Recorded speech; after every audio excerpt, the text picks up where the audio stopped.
big task sa ating Big Four. Magandang araw. Who are you po? Ako si Madam, ang Artificial Intelligence System ni Kuya. Paano kaya ito makakatulong para makilala ang ating big winner? Dito lang yan sa huling linggo ng Pinoy Big Brother Gen 11. Sa panibagong araw sa bahay ni Kuya, 200,000 pesos. Para sa ating third big placer, 300,000 pesos. Para sa ating second big placer, 500,000 pesos. At para sa ating big winner, 1 million pesos. Pila ang sa fourth placer? Pila? 200. Hala? Ay, hala. Oh my God. Mga damit. Mga damit natin. Big Four, agad kayong magpalit ng lapel batteries na andito, mag-shower at mag-CR agad-agad at magkatapos kunin ang mga bulaklak na nakuha at magmadaling pumasok sa confession room. Sa puntong ito, bawal lumabas sa garden area. Pili ko big night na. O ika! Malay mo, bakit? I was thinking, what are we gonna fight for? Oo, ano bang paglalabanan natin? Ang big win. I'll just go with the flow. Same. habang naghahanda, si Rain tila pinoproseso ang inaasahan sa kanilang huling linggo. I'm thinking big night, pero mapasok ako. Bakit sabi ni Madam, be ready? As Big Four, maghanda kayo. So, akala ko meron task, or maybe she meant like, ano yung if you face outside world. So, I'll just go with the flow. Sina Fiang at Colette, usapang premyo naman. Third big placer, 300,000. Second big placer. Saan ang goal mo doon? Kahit ano ko dun. Hindi ko naman nawak na desisyon ng tao. Maabot may lang ang bahay. Big Four. Malagbag na ako. Alam mo, sabi sa akin sa labas, nung nalaman na nag-audition ako PBB, magiging first evicted daw ako. Same. Lalakero ako. Mama mo, Big Four na ako. And you know who did? Sameable. I did. Matapos maghanda ng Big Four, agad naman silang dumiretso sa confession room. 2, 3, go! Hello po, Kuya!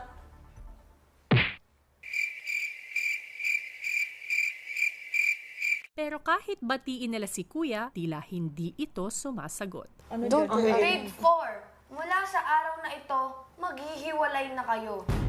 Ang bawat isa ay mananatili sa loob ng isang kwarto at doon na maninirahan. Ang pinakamaasahan ay sa girls' bedroom. Ang pinakamadiskarte ay sa boys' bedroom. Ang pinakamatalino ay sa task room. At ang pinakamaalaga ay sa living room. Kunin ang inyong maleta at isa-isa ko kayong papapuntahin sa inyong kwarto at bawal na kayo magkita-kita.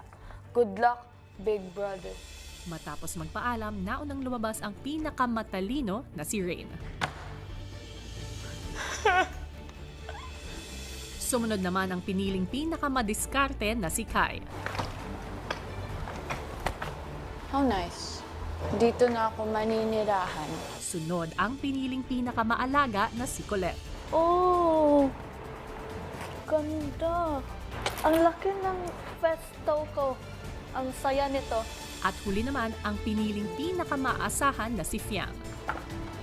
What the hell? What is this? What's M? Ano o sino nga ba ang M na ito? Malalaman natin yan maya-maya lang. Hello Philippines! Hello world! Andito na tayo sa huling linggo. At sa wakas ay nakilala na natin ang ating next gen Big Four na sina Fiang, Kai, Colette at Rain. At ito na ang linggo para matukoy kung sino sa kanila ang big winner. At para matulungan kayong makapagdesisyon, tutukan ng mga susunod na araw dahil dito natin mas makikilala kung sino nga ba ang karapat-dapat na hiranging Big Four ng edisyon at henerasyon na ito. And speaking of this generation, naku, lumiit na nga ang ating mundo dahil lahat tayo mas konektado ngayon because of the internet, social media at mga makabagong teknolohiya. Isa na nga rito ang tinatawag na AI or Artificial Intelligence. Bagamat may naidudulot itong kabutihan, ito din ay maaring pagmulan ng mga fake news at maling impormasyon na kung hindi ka magiging mapanuri, nako, pwede kang maging biktima. Ang tanong, paano kaya kung ating Big Four ay hamunin ng isang peking artificial intelligence? Paano ito susubukin ang kanilang pagiging maalaga, madiskarte, matalino at maasahan? Makaapekto rin kaya ito sa tiwala nila sa isa't isa, lalo pat nalalapit na sila sa dulo ng kanilang laban para makamit ang kanilang mga pangarap. Pilipinas at Team Online, panoorin natin. Isang hudyat ang nabasa ni Colette sa Plasma TV. Ay! So, ako ang magluluto today?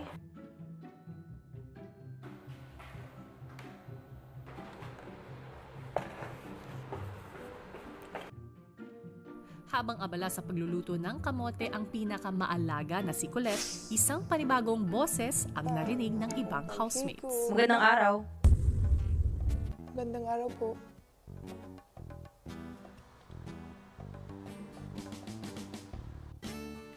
Sino ka? Ako?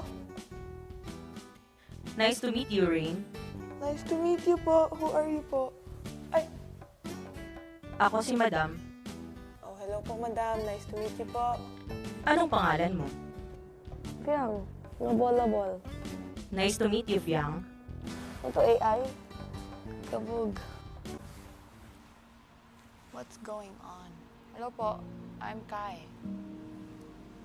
Nice to meet you, Kai. Nice to meet you po.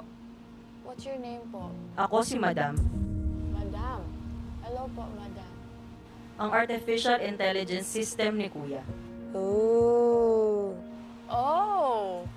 Kuya has AI. Nice to meet you po, madam.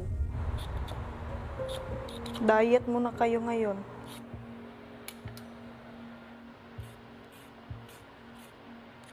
Alam mo ba ang AI?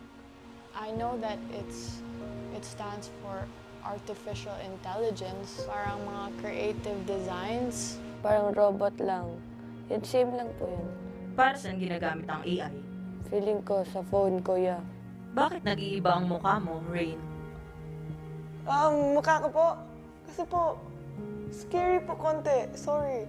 Ano po ko? Kasi,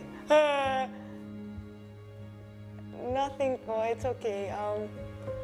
Just, confused po. Kasi, I'm naguguluhan what's going on.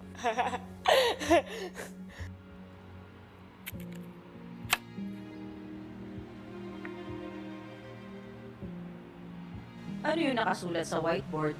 That's just my inner monologue po. Day 1. Alone sa PBB. Inner monologue at the moment, ako ay nagugutom. Ano ang gutom? Gutom is a word in Tagalog. It means hungry.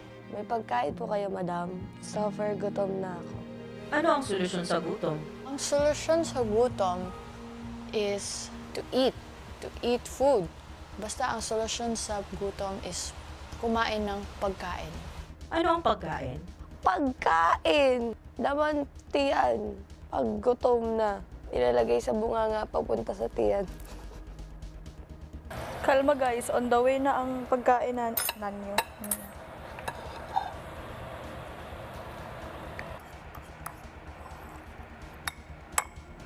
Ay kailangan natin magmadali dahil hindi natin alam kung sila ay nagugutom na ba, pero I'm sure nagugutom na sila. So, kailangan ko nang magmadali sa lahat ng mga ginagawa ko. Nailagay sa aking plato dahil mas inuuna ko ang aking mga kapatid. Budbudan natin siya ng asin para masarap. Girl, sweet lang talaga kahit ako gutom na ako. Grabe.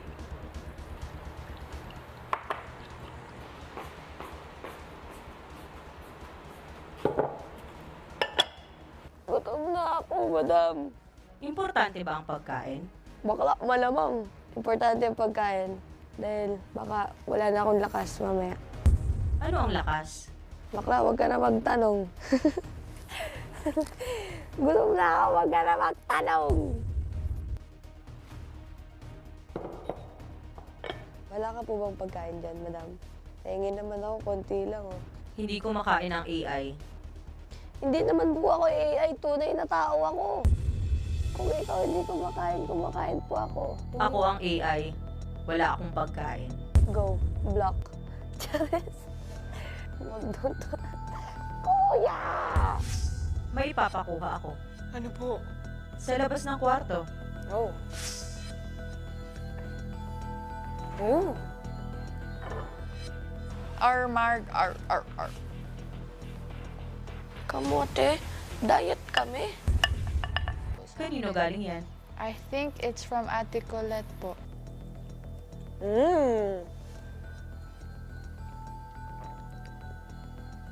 Thank you, Ate Colette. If ever this is from you. Sarap po. Maya-maya, narinig na rin ni Colette ang boses ni Madam.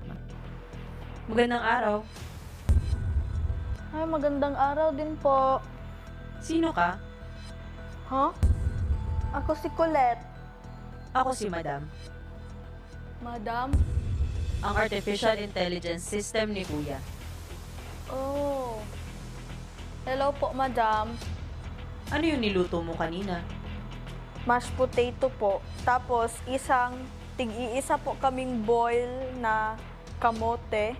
Sana nasarapan kayo sa niluto ko. P.S. I put some effort for you all girls. Love, Ate Colette. Alat. Ano yun? Ang alat po. Hello, Rain. Hello po, madam. Kulang sa tulog? Hindi naman po. Kunin ang task letter sa labas ng kwarto. Okay po. Samantala, ang iba naman ay nalaman din ang task ni Rain. Hello, Colette. Hello po. Kunin ang task letter sa labas ng kwarto mo.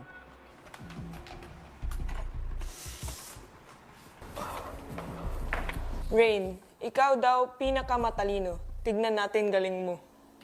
May math equation kang kailangan masolve sa loob ng 1 oras. Ang pwede mo lang isulat ay yung sagot sa clues sa mga blanks. Wala nang iba, okay? Isip ha, marami ka daw nun. Kung manalo kayo, ang kamote ay magiging tosino. At ang tamang sagot ay may kinalaman sa huling task. Yours truly, madam. Ay, Diyos! Hello, Fiang. Hello po. Kaya mo bang masolve yan? Hindi po. Kaya na po ni Rain yan. Bakit? Kasi siya po ang pinakamatalino sa amin. Okay. Rain, Kuya? Madam? matalino ka daw. Opo. Magaling ka sa math. Magagawa ni Rain? I believe that she can po. Kaya po. I think I'm quite fast po. Basic math, yeah. But if you talk about calculus, that's a different story po. Isusulat ko po dito. Ikaw ba si Rain? Hindi po. Ay, hindi ko susulat. Para kanino yung task letter? Kay Rain po. Sorry po. My bad. Hindi kasi ikaw ang pinakamatalino. Bakit ikaw ang pinakamatalino? Emotional intelligence or like logical, ganun-ganun po. Anything but calculus. Antayin ang equation. Wala po bang recap? I was here 3 months, madam. Walang math. Kahit sinasabi niya na mahina siya sa math, mahina lang ako sa math. Kayang-kaya niya po. Ito. Kunin ang gamit sa storage room.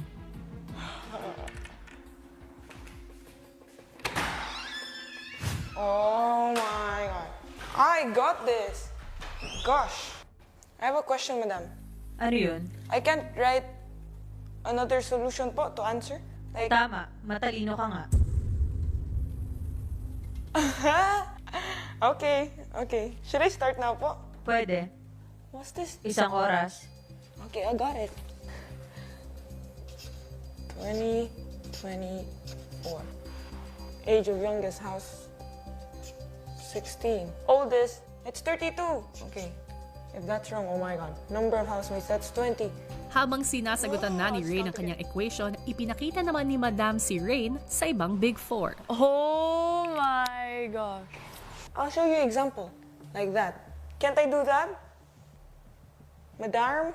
Akala ko matalino ka. Matalino naman po, pero hindi pa ko great remember. Follow instructions. So, bawal to po. Another last question po. Number of housemates, what if 2 and 1? Is that considered 1? 2 and 1 nga eh, so that's 1, no? Okay, I'll count it again. Number of housemates, 20. Number of housemates, that's just 4, are you crazy? Overthinking it. Uh-huh. So, I can see her clues. And yun din yung nasulat ko. Yung age of youngest housemate, 16, si Kanachi. Age of oldest housemate this season, si Kuya Bricks. So, 32 times 4. Nakita ko na nilagay niya housemate is 20. Pero, na-change niya po. Naging 4 na lang yung housemates kasi it makes sense. Number of housemates, 4 na lang. this is so much harder without writing po. 1, 2, this would have been so easy. Kai, Po, kung natitirang housemates, edi dapat may remaining. Oh my God. 3, 2. I don't remember. eh di nag-overthink na po kami. If number of housemates na natitira na lang. Number of housemates kasi ngayon is 4. If what you're trying to say is wrong. No! Number of housemates. God, my brain gonna explode na talaga. Parang hirap yung pinakamatalino. Kaya na naman po yan, madam. Kasi naniniwala po kay Rain. Madam, can I write? Bawal po talaga. Just a little love. Just Yun ang sagot ko. AI nga pala. Okay po. Number of housemates. Kala ko number of total housemates. 1012. Rain, Ha! time is up. Ano ang final answer mo? 1,975,412. Ang sagot mo ay...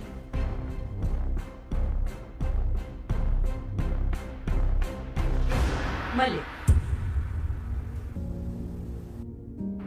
Na-failed si Reyna, boss. Oh my God. Akala ko matalino ang kaibigan mo. I mean, she is in a different way. Doesn't mean she's dumb. She failed in this. Kamote pa rin ang kakainin ninyo. Masarap ba yung kamote? Sakto lang, madam. Bibigyan mo ba ako, madam? Masanay ka na. Aba, buong araw to, madam. Talo kayo, di ba? Ay, attitude. Pasabog. Di nyo nakuha ang clue. Clue para sa huling task. Oo nga, madam eh. Kaya nga eh. Okay lang yan, madam. Mahalaga. Masarap ang kamote. Sabi mo kanina maalat. Maalat, pero gusto ko ng kanin. May hindi natuwa sa luto mo. Sa tingin mo ba na pagsilbihan mo ng maayos si Fiang? Ang sarap ng kamote tapos gaganunin niyo. Ba, si madam pala ang kasama namin ngayon. Asan kaya si kuya?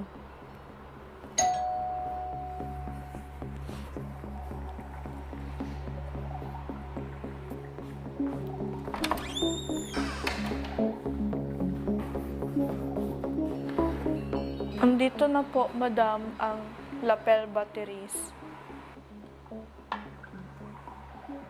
Anong gagawin mo dyan? Sige na lang. Hindi ko kasi.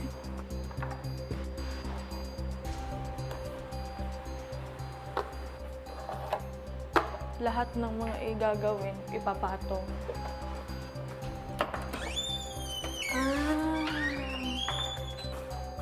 Lapel battery. Lapel battery. Lapel battery. Makalipas ang ilang saglit, Bale wala rasa ibuha. Ay. Magaling ka palang kumanta. Opo, magaling po. Thank you po, madam. Di tulad ng pagluluto mo. Okay lang po, hindi naman din po ako magaling magluto. Kaya naman yung pag-aralan. May hindi natuwa sa luto mo. Sino po? Pwede ko po bang malaman, Charis? Madam. Hulaan mo muna. Feeling ko po si Kuan. Si Kai? Si Fiang? Bakit si Fiang?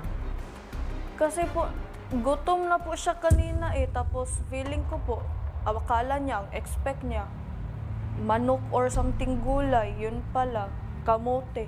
Yun po, siguro, na expectation versus reality po siya, madam. Magaling ka rin palang manghula. Magaling lang po ako makiramdam ng tao po. Tsaka wala naman po akong magagawa, madam, kung magagalit siya or hindi siya nasayahan po sa luto ko. Sana po hindi po siya nasarapan sa luto ko or ayaw niya po sa luto ko.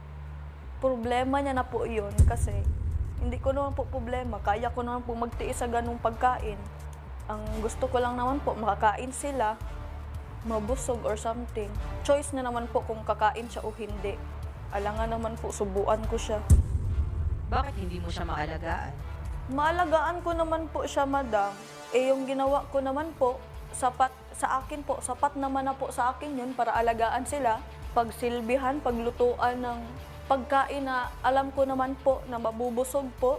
Sa tingin mo ba na pagsilbihan mo ng maayos si Fiang? I'm sure po na nasilbihan ko naman po siya ng maayos kasi po hinatidan ko po siya ng pagkain. Nilutuan ko po siya ng maayos at masustansya. Hindi naman po yang junk foods na hindi po makatulong sa kanyang health. Sinasarapan ko naman po sa aking makakaya. Hindi naman po ako basta-basta nagluluto ng walang lasa. Anong plano mo? Ang plano ko po sa ngayon, madam, ay magluluto po ako ulit ng parang halian namin. Fried na lang po na kamote. Kasi po, hindi naman po siya nasayahan po sa niluto ko. So, at least sa fried na kamote, madam, parang french fries. I miss them.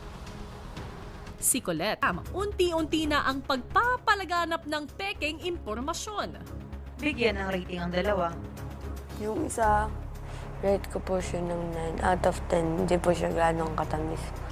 Kamote chips, 7 out of 10. 9 over 10. May nagbigay ng rating sa pagkain.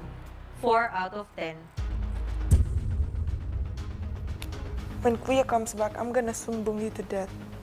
Loser na, sumbongera pa. Nandito ka pa pala. Magkakaroon ng banta. Yeah! Ew! Sige. No!